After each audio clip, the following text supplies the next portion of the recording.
Alors ce soir, j'ai choisi de prêter ma voix à une voix de Gaza. Il s'appelle Ibrahim Badra.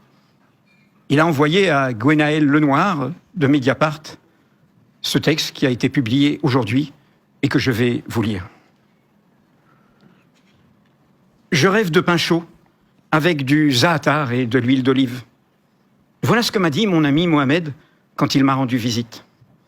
Il n'a pas mangé de pain depuis plus de 3 mois. La faute au retour de la famine, plus importante encore que la dernière fois. La famine n'est pas une politique nouvelle. C'est une politique ignoble menée par les forces d'occupation israéliennes depuis longtemps. Elle date même d'avant la guerre. Mais nous avions l'habitude de faire des réserves, de tenir le plus longtemps possible et de s'entraider. Là, avec la fermeture des points de passage vers Gaza, nous ne pouvons plus tenir. Il n'y a plus de nourriture dans les magasins, même plus de farine. Et quand nous en trouvons, elle est hors de prix. Personne ne peut se le permettre. Avant la guerre, la farine coûtait 50 shekels, environ 14 $. Depuis, le prix est 18 fois plus élevé, à 2300 shekels, 635 $. De nouveaux types de pain sont apparus. Du pain de pâte, du pain de lentilles, du pain de haricots, du pain de nourriture pour animaux. Le goût est atroce et c'est dur à avaler. Mais nous n'avons pas le choix. Nous devons les manger pour éviter de mourir de faim. Aujourd'hui, de nombreuses familles dépendent de ces pains-là. D'autres ne peuvent même pas trouver les ingrédients pour les fabriquer. À Gaza, beaucoup de familles survivent avec un petit repas par jour. Beaucoup d'enfants vont se coucher en ayant faim. La faim n'est pas seulement un sentiment. C'est une condition permanente qui domine nos corps et nos esprits, qui nous vole notre énergie, nos rêves et nos droits fondamentaux d'être humain. Et tout cela se déroule sous les yeux d'un monde qui ne fait que regarder, faire des promesses creuses et émettre des condamnations superficielles. Malgré tout, nous tentons d'être résilients. Nous cherchons l'espoir dans des petits détails.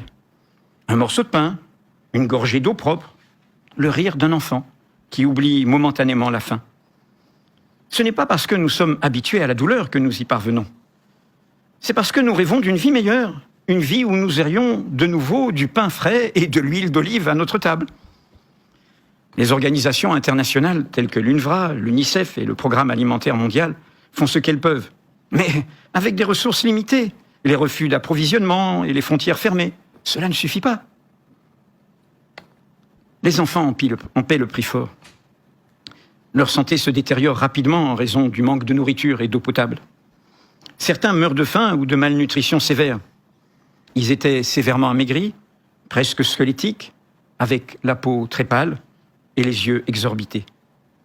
Des âmes d'innocents qui auraient dû vivre, rêver et grandir, si seulement on avait pu leur donner une miche de pain par jour.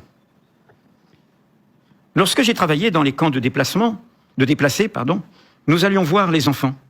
Nous regardions leurs dessins, fenêtres étroites sur leur monde fracassé et leurs rêves en suspens. La plupart de ces dessins racontaient leurs histoires. Des tentes blanches trempées par la pluie de l'hiver, des avions au-dessus de leur tête, des déplacements incessants et des enfants apeurés, tenant la main de leur mère. C'est le dessin d'un jeune garçon qui m'a le plus frappé. D'un pinceau tremblant, il a dessiné un entrepôt rempli de sacs de farine et de paniers de nourriture, avec des gens faisant la queue. Il n'a pas dessiné des jouets, des jardins, des écoles, des maisons, mais de la farine et de la nourriture. Un repas est-il devenu un souhait plutôt qu'un moment de vie? Une miche de pain est-elle devenue un rêve quand d'autres enfants souhaitent un nouveau vélo ou un voyage scolaire? Ce dessin, en dépit de sa simplicité, montre bien l'ampleur de la crise. Ce n'était pas que le produit de l'imagination d'un enfant. C'était le témoignage vivant de la tragédie d'un peuple entier luttant contre la faim et l'état de siège. C'était un cri étouffé. La faim a tout volé, même les rêves des enfants. Le monde est silencieux. La famine n'est pas une catastrophe naturelle. La famine est une politique méprisable et délibérée, utilisée par l'occupant pour opprimer la population de Gaza. Elle s'inscrit dans une longue durée, dans une longue série de blocus. L'objectif est clair, briser la résistance de la population et l'affamer pour qu'elle se rende.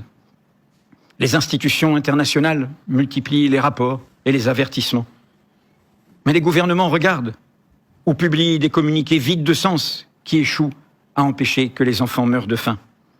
Les marchés sont vides, les estomacs sont vides, les gens courent après des miettes de vie pendant que le monde reste empêtré dans ses petits calculs politiques. Jamais, jamais, le monde n'avait assisté à un tel génocide et à une telle famine. Ici, à Gaza, un morceau de pain est devenu une arme.